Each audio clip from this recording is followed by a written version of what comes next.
এটা বাংলাদেশের প্রথম স্বাধীন জেলা, সাথে এই জেলা মাইকেল মধুসূদন দত্তের জন্মস্থান। একই সাথে এটাকে বলা হয় ফুলের রাজধানী। এখানে আছে প্রায় 250 বছর পুরনো স্থাপত্য আর সবার পছন্দের গুড় কিংবা খেজুরের রস। So let's welcome Jessore. যে কোনো জেলার গল্প নামের ইতিহাস দিয়ে শুরু করাটা একটা সেফ অপশন, কারণ প্রতিটা জেলারই নামের পিছনে থাকে একটা ইউনিক স্টোরি। এই যেমন একসময় যশোর অঞ্চলে প্রচুর নদী আর খাল থাকায় জায়গায় জায়গায় সেতু অথবা সাঁকো নির্মাণ করা হতো। এগুলোকে ফার্সি ভাষায় বলা হতো যশোর, আর সেখান থেকেই জেলার নাম যশোর। এই যশোরের সবচেয়ে আইকনিক আর্কিটেকচার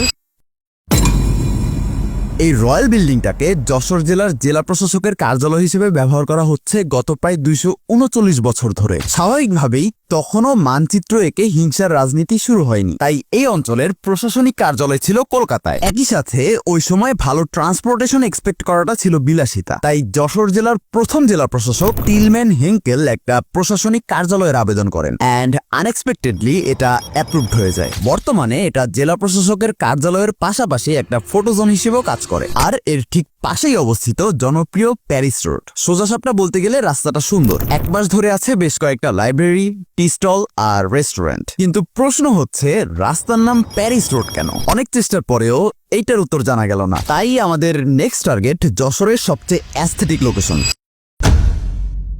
খালি চোখে মনে হয় এটা একটা সাধারণ ফুলের বাজার, বাট বাংলাদেশের প্রায় 80% ফুল এখান থেকেই সাপ্লাই হয়, যেই কারণে এই বাজারের বাৎসরিক আয় প্রায় 500 কোটি টাকা। তাই এই জায়গাকে এনাফ রেসপেক্ট দিতে চাইলে একটা ডেডিকেটেড এপিসোড করতেই হবে। So vote for it. অন্যদিকে সারা দেশের স্টুডেন্টদের একটা স্বপ্নের জায়গা যশোর বিজ্ঞান ও প্রযুক্তি বিশ্ববিদ্যালয় অথবা জাস্ট। 18 বছর আগে প্রতিষ্ঠিত হওয়ার পর এটা হয়ে যায় খুলনা বিভাগের চতুর্থ পাবলিক ইউনিভার্সিটি। কিন্তু এই সবকিছু সাইডে রেখে যাকে নিয়ে ডিটেলসে কথা বলা উচিত তিনি হচ্ছেন মাইকেল মধুসূদন দত্ত। 1824 সালে এই বাড়িতেই জন্মগ্রহণ করেন মাইকেল মধুসূদন দত্ত। যদিও নিজের 7 বছর বয়সেই উনি সাগরদাড়ি গ্রামের এই বাড়ি ছেড়ে কলকাতায় চলে যান, আর সমস্যা শুরু হয় এখানেই। নিজের 19 বছর বয়স মানে কলকাতায় যাওয়ার প্রায় 12 বছর পর উনি খ্রিস্টান ধর্ম গ্রহণ করেন। একই কারণে ওনার নামের আগে মাইকেল শব্দটা দেখা যায়। সমস্যা হচ্ছে 1862 সালে কবির মা অসুস্থ হয়ে পড়েন। স্বাভাবিকভাবেই তিনি তার পরিবার নিয়ে আবারও সাগরদাড়িতে এসেছিলেন নিজের মাকে দেখতে, বাট